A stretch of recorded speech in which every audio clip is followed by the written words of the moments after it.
자, 이번 동영상에서는요, 그 프로덕트 토폴로지와 이제 박스 토폴로지를 정의하기에 앞서 프로덕트 토폴로지와 박스 토폴로지를 정의하는 데 사용되는 베이시스와 서브 베이시스에 대한 내용을 좀 간략하게 요약해서 좀 복습해 볼 목적으로 찍었습니다.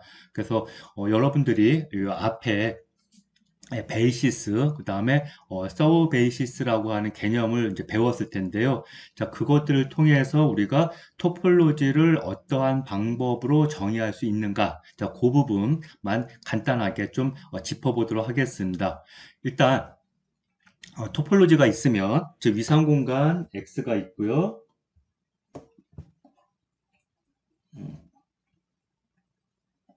그 다음에 적당한 토폴로지가 하나 주어져 있다라고 가정을 하겠습니다.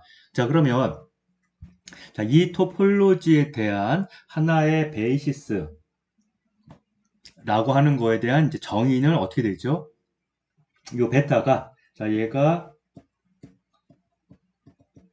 요 토폴로지에 대한 베이시스다라고 하는 거는, 자, 얘는 정의가, 요 위상 공간에서 이 토폴로지, 주어진 토폴로지에 대한 기저에 대한 이제 정의입니다.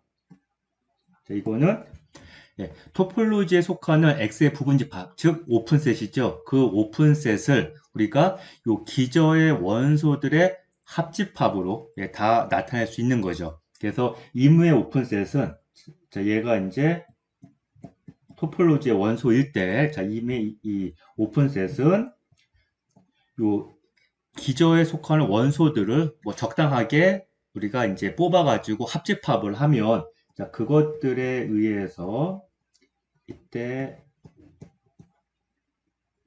베타에 속하는 모든 원소는 아닙니다. 여기서 그냥 간략하게 표현한 거예요. 베타에, 즉 기저에 속하는 원소들을 적당히 선택을 해가지고 걔네들을 우리가 합집합해서 이 토폴로지에 속하는 모든 원소들을 다 나타내 볼 수 있다라고 하는 거. 그죠? 그래서 이 오픈셋이 무엇냐에 따라서 그때 선택되는 요 기저의 원소들은 뭐 그때그때 바뀔 수가 있겠지만 그게 또 유일한 건 아닙니다. 그래서 서로 다른 기저의 원소들을 가지고 합집합을 했을 때 요 U가 될 수도 있는 거기 때문에 요 표현이 유일하지는 않습니다. 그래서 일단 이제 정의는 모든 오픈셋은 기저의 원소들, 기저에 속하는 원소들을 우리가 적당하게 선택을 해가지고 합집합에 의해서 다 나타낼 수 있을 때, 그때 요 베타가 토폴로지에 대한 하나의 기저가 된다. 자, 이렇게 되는 거고. 그러면 이 서브 베이시스는 어떻게 되나요? 요 S, 자, 얘가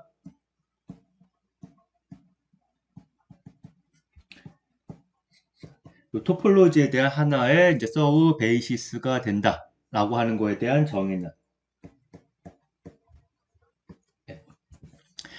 자, 이때 요 베타도, 자, 요 베타에 속해 있는 모든 원소들이 다 오픈셋입니다.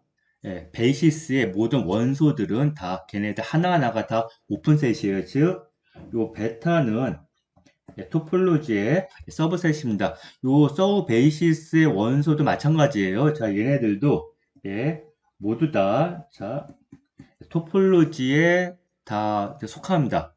즉, 모두 다 오픈셋이에요. 요 S에 있는 모든 원소들은 다 오픈셋입니다. 자, 그럴 때, 요 S가 이 토폴로지에 대한 하나의 이제 서브 베이시스다라고 하는 거에 대한 정의는 요 S에 속하는 원소들을 유한계 선택해서, 그것들을 교집합한 것들을 다 모아놨을 때, 걔가 뭐가 되는 겁니까? 걔가 서브 베이시스가 되는 거죠. 그래서 S의 원소들, 파이나이트 인터섹션들로 이루어진 하나의 콜렉션이 그렇죠?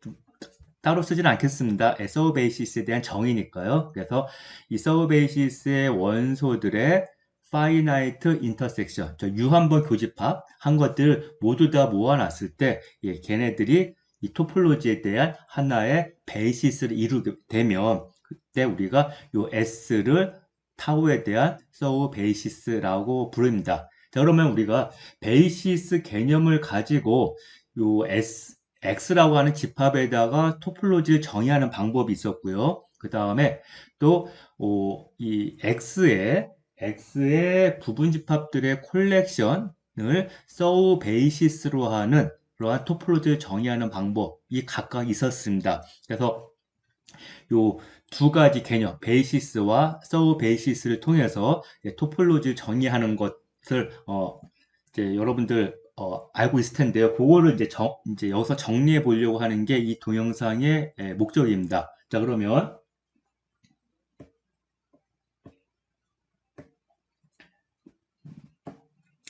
자, 일단 X가 집합이에요. 이렇게. 하나 이제 집합이 주어졌고요. 그리고 여기에다가 적당히 토폴로지를 주고 싶습니다. 주려고 해요. 즉, X를 위상 공간으로 만들고 싶은 거예요. 자, 그럴 때, 만약에 요 X의 부분 집합들,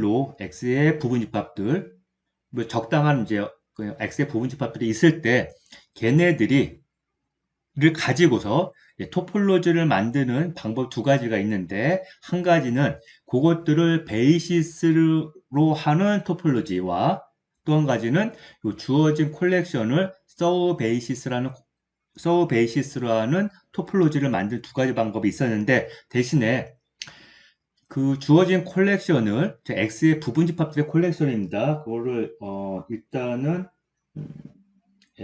뭐 U1, U2 해서 쭉 있다고 하겠습니다. 서브 I. 그리고 이때 요 I는 뭐 적당한 인덱스 셋이라고 가정을 하겠습니다.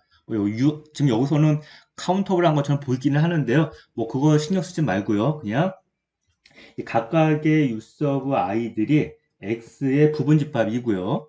그렇죠?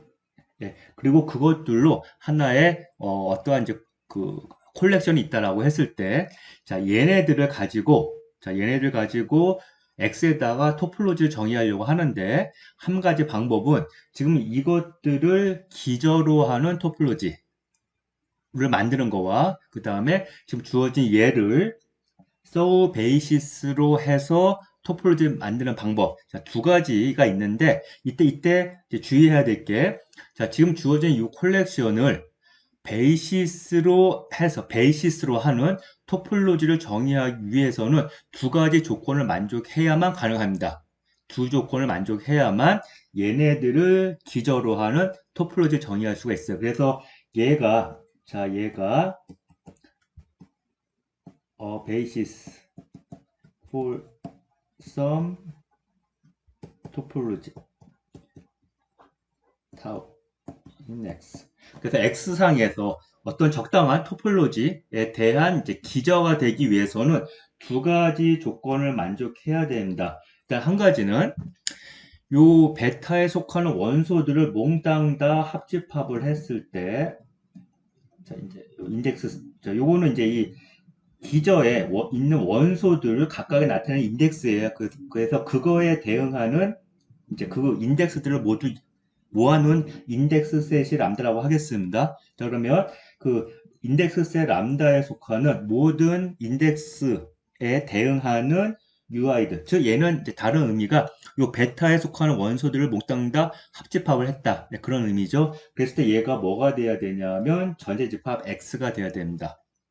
이 조건 하나 만족하고 그 다음에 두 번째, 만약에 여기 U1과 U2를 교집합을 했는데 이 교집합한 게 만약에 공집합이 아니면, 공집합이 아니니까 여기에 어떠한 원소가 하나 뭐 이렇게 있다라고 하면, if then, 그래서 얘가 공집합이 아니고 그래서 그 공집합이 아닌 그 집합 안에 임의 원소 하나 잡았으면 그때 이제 뭐가 존재해야 되냐 하면 use of x라고 해서 얘가 베타의 원소인데 어떠한 조건을 만족해야 되냐면, 자, 얘는 x를 포함하고 있어야 돼요. 그러면서 요거 자체가 u1과 u2의 교집합 안에 포함되는, 자, 이러한 조건을 만족하는, 그쵸? 요거 다시 의미하면 요 두 번째 의미는 뭐냐면 u1과 u2가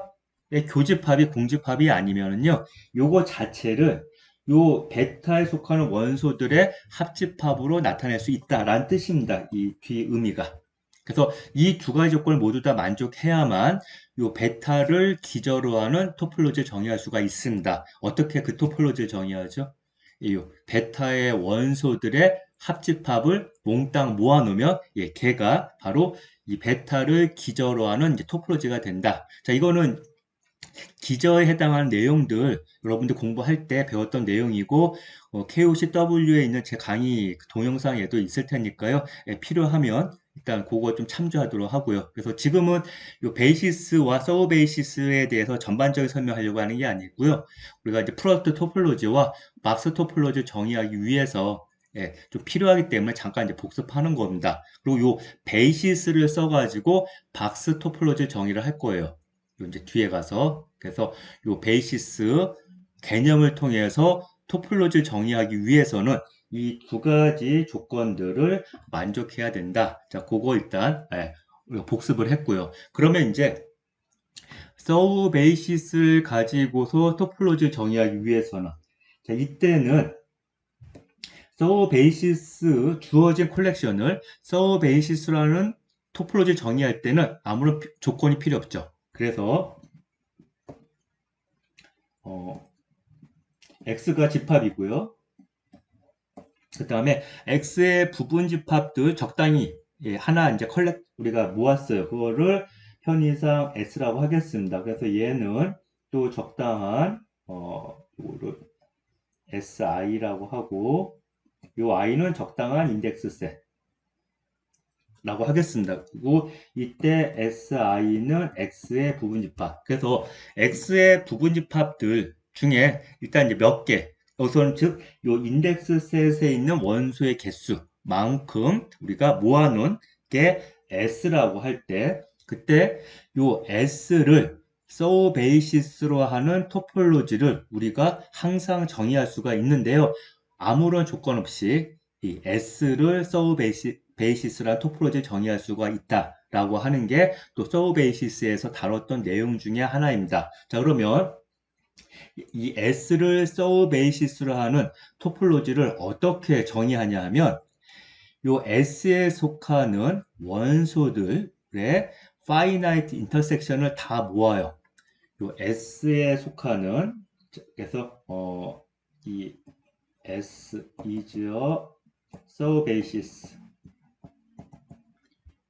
for some then S is a sub basis for some topology. 자, 그래서 이무의 집합이 주어지면 그 집합에 적당한 그 부분 집합들의 콜렉션이 하나 주어지면 자, 그거를 서브 베이시스로 하는 우리가 하나의 토폴로지 타우를 항상 정의할 수가 있는데 이 토폴로지 타우를 어떻게 정의하냐 하면은요. S에 속하는 원소들의 유한번 교집합을 다 모읍니다. 그거를 베타라고 놓을게요. 그래서 이 베타는 자, 얘가 이제 콜렉션 of all the finite intersection